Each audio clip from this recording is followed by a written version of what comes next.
My name is Rossum. I'm the Delaware Riverkeeper. I'm here on behalf of the Delaware Riverkeeper Network.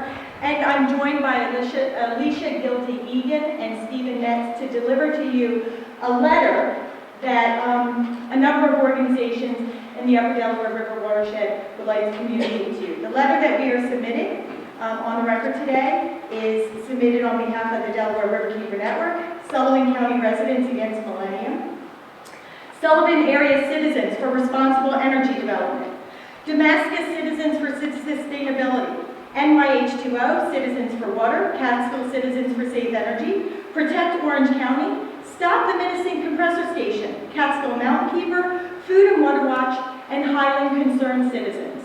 And the letter reads, Dear DRBC Commissioners and Executive Director Tambini, it is the height of irresponsibility for the Delaware River Basin Commission to make the decision to abdicate its responsibility over the Millennium Eastern System Upgrade Project before the National Environmental Policy Act review has been completed, before all agencies have received full information on the project, and before the DRBC has received the report it knows is underway that would demonstrate that this project is merely one small step in a major expansion of the pipeline project being pursued by Millennium. June 22nd, 2016, DRBC received a request from the Millennium Pipeline Company that the DRBC abdicate its responsibility over the Millennium Eastern System Upgrade Project.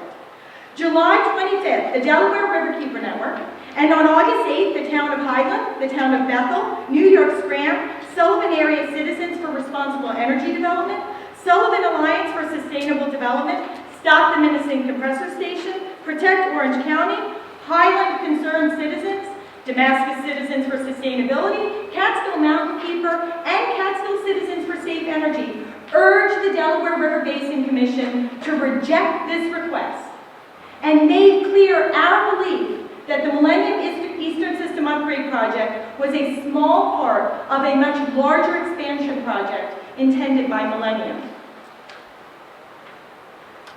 Thank you, Commissioners. My name is Steve Metz. I'll follow on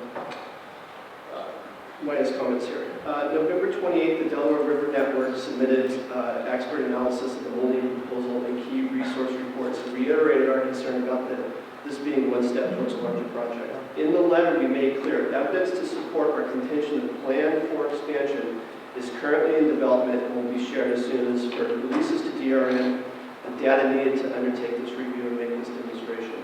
As recently as December 2nd, 2016, FERC requested additional information from Millennium on the project.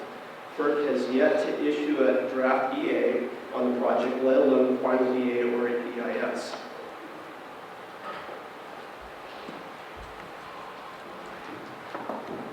Good afternoon. My name is Alycia Egan, and I am a resident of the town of Highland. I'm also an environmental specialist by profession, and I unfortunately live across the street from the proposed Highland compressor station. I should also note that a tributary that runs to the Delaware River, the Happy Brook, is directly behind my house. So I will continue reading this letter.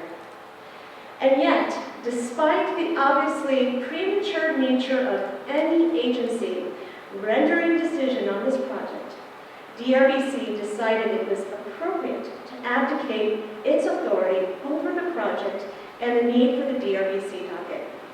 Please recall that on January 30th, 2013, after the years the Delaware Riverkeeper Network alerting DRBC to the need to review and approve major interstate pipeline projects and the DRBC rejecting our concerns, DRBC had to admit it had acted inappropriately in failing to conduct our requests and reviews. But of course, by that time it was too late. The projects were built and irreparable harm has been done. DRBC is at another important pivotal moment. We have alerted you to the segmentation game in place with regards to the Millennium ESU. We have alerted you to the critical lack of information on the project and its water resource impacts, as well as meaningful threats and need of consideration. Even FERC has admitted it does not have full information on the project, and there is no NEPA documentation finalized yet for the project, not even a draft has been issued. Yet DRBC writes the company that has seen enough to determine that the project is not obligated to undergo any degree of DRBC review and simply asks the company to let them know if they plan for change or another pipeline. You have the opportunity to get this right this time, to set the precedent that DRBC will await, at a minimum, full NEPA documentation before rendering a decision regarding its jurisdiction, and to set the precedent that when faced with credible information from a demonstrably credible source that the potential project and its impacts may be greater than are being asserted, and an expert analysis underway to inform that perspective, you will await the facts and the data before you give away the store, in this case, the docket or the river. I should also add that one of the core values of the mission statement for DRBC is to base all its decisions on sound science. We don't have enough information about the impact of infrastructure projects from pipelines or compressor stations on the watershed. We kindly ask you to reconsider your decision. Thank you very much for this opportunity. Thank you. And with that, I just want to hand, this is the actual letter that we're delivering to you today. Thank you. Ms. Van Rossum and Mr. Metz and Ms. Egan, thank you for your comments. I know Ms. Van Rossum is very familiar with the DRBC and the Delaware Basin Compact.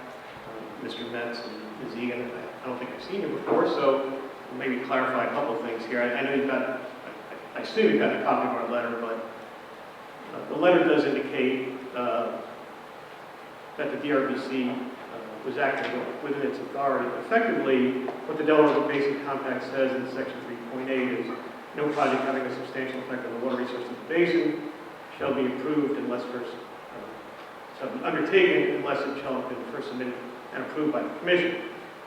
The DRBC also has a series of rules of practice and procedure which identify projects that are either potentially considered to have a substantial impact on the resources of the basin or not considered to have a substantial impact on the resources of the basin. So typical of this project, of all the projects that are asked whether or not we have a review authority, we'll review each project in relationship to the standards and thresholds within our rules of practice and procedure. For pipeline projects, generally those thresholds involve water withdrawals, wastewater discharges, changes in land cover on groundwater filtration areas, alteration of large areas of wetlands, and there are some exemptions concerning crossings of reservoirs and recreation projects, and transfers of water in and out of the Delaware Basin. So I can assure you that from a technical basis, our staff looked at this project in terms of what was submitted to us and concluded that, based upon the information we had, that it was not reviewable by the Commission. As you had indicated, and Ms. Egan had indicated, we also indicated to the project sponsor that they were directed to notify the Commission immediately if the project details were modified in such a way that would impact the DRBC review.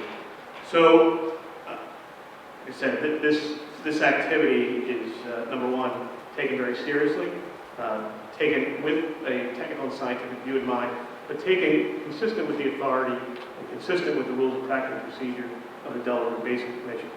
So I don't want to have an ongoing dialogue about this whole process. I know that you don't agree with it, but I will just say that that was our conclusion based upon a review, similar review we've done on other projects. Some fall in, and some do not meet the thresholds. In this particular case, the thresholds were not met. With all due respect, Executive Director Tambini, Commissioners, the point that we are making is you do not have full information. The DRBC has acknowledged that, the Federal Energy Regulatory Commission has acknowledged that. It's very clear on the record. You do not have the full information necessary to render that decision, and that's the problem here. So you actually did not act in accordance with your typical practices and procedures. You did not act in accordance with the DRBC compact or the rules of practice and procedure and the water code, because you didn't have all of the information necessary to assess whether or not this project does and or will comply with the DRBC rules of practice and procedure, whether or not a docket is required. So you gave away the store and you gave away the river yet again before you had all the information. And we are urging and asking you to please reverse that decision. And we would love to engage in conversation with you, and we ask you respectfully, please give us the hearing opportunity, the public process, the public comment opportunity to actually be able to do that. Thank you. Thank you.